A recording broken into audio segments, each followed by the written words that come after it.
தாய் தமிழ் உறவுகளுக்கு வணக்கம். உளவுத்துறை ரிப்போர்ட்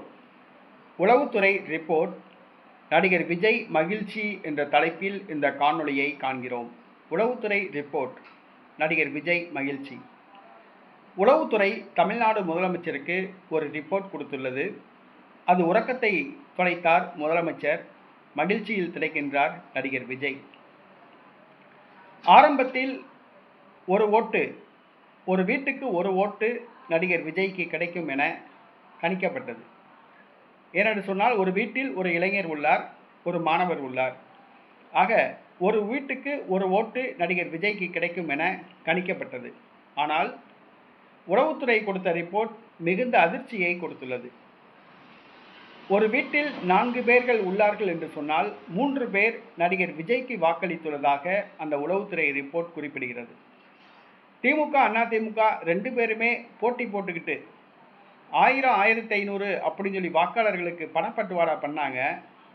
பணத்தை வாங்கிட்டு அவங்க விஜய்க்கு ஓட்டு போட்டிருக்கதா உளவுத்துறை ரிப்போர்ட் சொல்லியிருக்கு. வாக்காளர்களுக்கு பணம் கொடுத்தா விஜய்க்கு விழுகிற வாக்குகளை தடுத்துடலாம் அப்படின்னு திமுக, அதிமுக நினச்சிச்சு.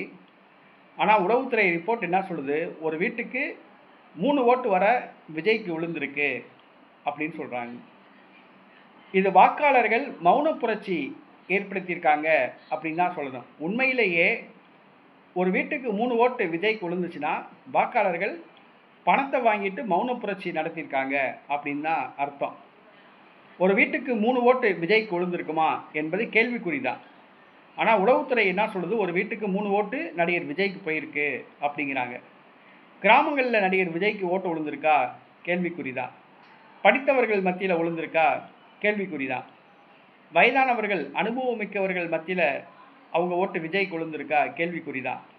ஆனால் இளைஞர்களில் முதல் தலைமுறை வாக்காளர்களில் 80% வாக்காளர்கள் விஜய்க்கு ஓட்டு போட்டிருக்கதா அறிக்கை சொல்லியிருக்காங்க. ஆனால் உளவுத்துறை ரிப்போர்ட் எந்த அளவுக்கு அது உண்மை எப்படிங்கிறது தெரிய வரும். இன்றைக்கி சாயந்தரம் 6:30க்கு தேர்தலுக்கு பிந்தைய கருத்து கணிப்பு வெளிவரப்போகுது. அப்படியே இருந்தாலும் கூட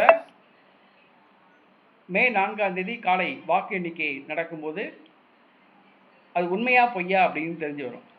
ஏனென்று சொன்னால், உளவுத்துறை ரிப்போர்ட் படி ஒரு வீட்டுக்கு 3 ஓட்டு நடிகர் விஜய்க்கு விழுந்துச்சுன்னா அவர் எப்படியும் 150, 160 சீட்டு பிடிச்சி தமிழ்நாட்டில் முதலமைச்சர் ஆயிடுவார். ஆனால் அவ்வளோ ஓட்டு விழுந்திருக்குமாங்கிற கேள்விக்குறி. அத்தனை சீட் அவர் பெறுவாரா என்பதும் கேள்விக்குறி. ஆனால் உளவுத்துறை கொடுத்த ரிப்போர்ட்டால் எடப்பாடி பழனிசாமி, முதலமைச்சர் மு.க. ஸ்டாலின் 2 பேருமே தூக்கத்தை தொலைச்சிருக்காங்க. நடிகர் விஜய் மகிழ்ச்சியில் இருக்கிறார். கோயிலாக ஏறி வழிபட ஆரம்பிச்சிருக்காப்புல. பொறுத்திருந்து பார்ப்போம். இன்று மாலை 6 மணிக்கு தேர்தலுக்கு பிந்தைய கருத்து கணிப்பு வரும். அது 99% உண்மையாக இருக்கும். மே 4ஆம் தேதி 8 மணிக்கு வாக்கு எண்ணுவாங்க.